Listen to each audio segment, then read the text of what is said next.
You know the drill. This is optional content. Link to the relevant episode at the end. If you watch these, you're a nerd and I love you. North Calerus. This Calerus is made up almost entirely of blue crystals, some lighter, some darker blue. It is the largest Calerus outside of distant Sargodkala, and it lies northeast of the South Calerus, just west of the Arkoros forest. During the day, light from the relentless sun gets magnified so powerfully by the crystal forest that nobody can look at it directly without going blind. The heat is also intense when the crystal formations are hit by sunlight, so it is very risky to go inside the forest in daylight, even with magical protection. Yet, the North Calerus is much less intolerable in these matters than the South one, but more crystal creatures roam it than any other forest, and they appear much more active and lethal. What makes the North Calerus almost completely abandoned, however, is the fact that the crystals harvested here are of much worse quality in general. They are more likely to break, and their composition makes them unusable for crystalmancy and other arts.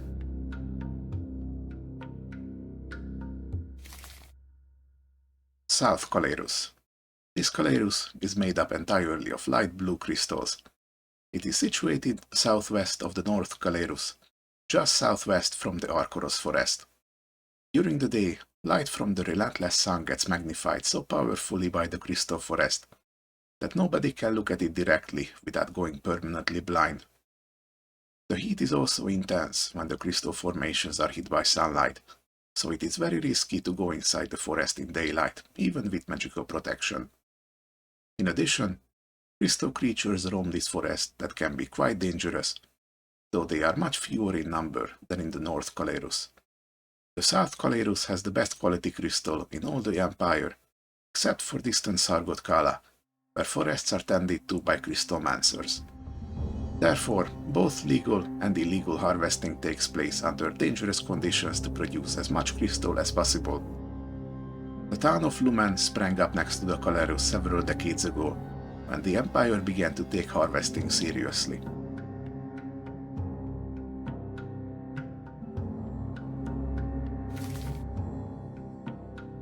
The Flavo Calerus is a crystal forest made up entirely of light yellow and white crystals. During the day, light from the relentless sun gets magnified so powerfully by the crystal forest that nobody can look at it directly without going permanently blind. The heat is also intense when the crystal formations are hit by sunlight, so it is very risky to go inside the forest in daylight, even with magical protection. Strangely, no crystal creatures have been found roaming these forests. Flavo Calerus is west and north of the twin forests of the North and South Calerus, with a small settlement named Crystal having been recently built next to it.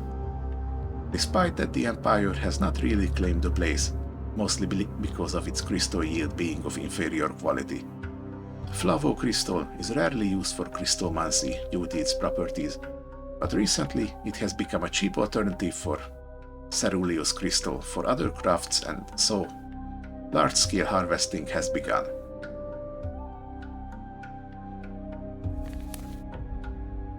Crystalmancers are mages who specialize in crystalmancy, the art of tapping into magical energies through crystals and creating tools and spells for that purpose. According to them, the energies of the universe, indeed its very essence, manifests in complex crystalline formations in a most profound and pure way, and so by delving into the secrets of these materials, one delves into the secrets of the universe. Crystalmancy, as we know it today, is a relatively new magical art, having risen to prominence with the appearance of vast crystal forests that manifest magical properties all over the continent of Zerin. With the discovery of their use came the discovery of their arcane potential, and so in a few centuries, Crystalmancers appeared whose magical studies were focused on the crystals. Their greatest concentration, and thus the center of their art and education, is the province of Sargodkala, where the largest and most numerous Caleri can be found. Somewhat free of imperial regulations of mages, they freely practice their craft and seek to unlock the secrets of crystals and crystal magic. That said, Crystalmancers do not belong to a single institution. and sometimes the art is passed down by singular masters to apprentices, all of them different and quite varied. Sometimes the mages do organize themselves into associations, but these do not last long most of the time. Even the most inexperienced Crystalmancers can provide certain arcane services that make them valuable for communities and reach at the same time. Simple crystal magic items, such as crystal lamps that can shine for decades, are sought after and crafted by these mages quite frequently.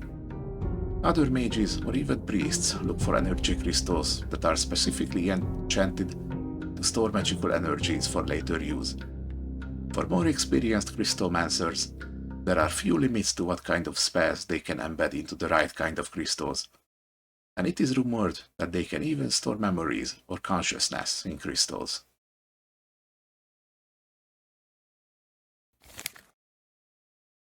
Loom is a Calerus of white and light blue crystal formations that cover a large area at the border of the jagged waste and the searing plains.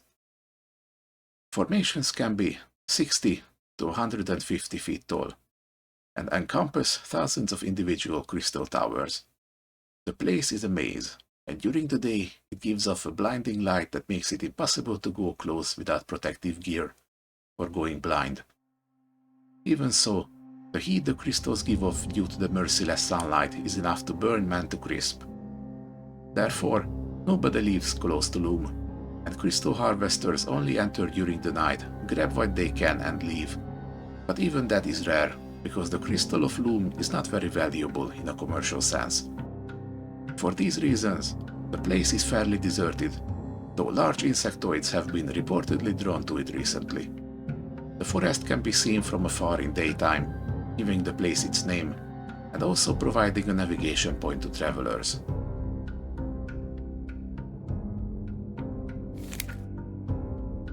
House Oquo is one of the grandest and most rapidly growing trading houses in the Empire. It is considered an upstart, young venture that has no business at the table of the big organizations, and yet it has reached its current economical and political power in a matter of decades and does not seem to be slowing down. Their sigil is a set of golden scales on a brown field.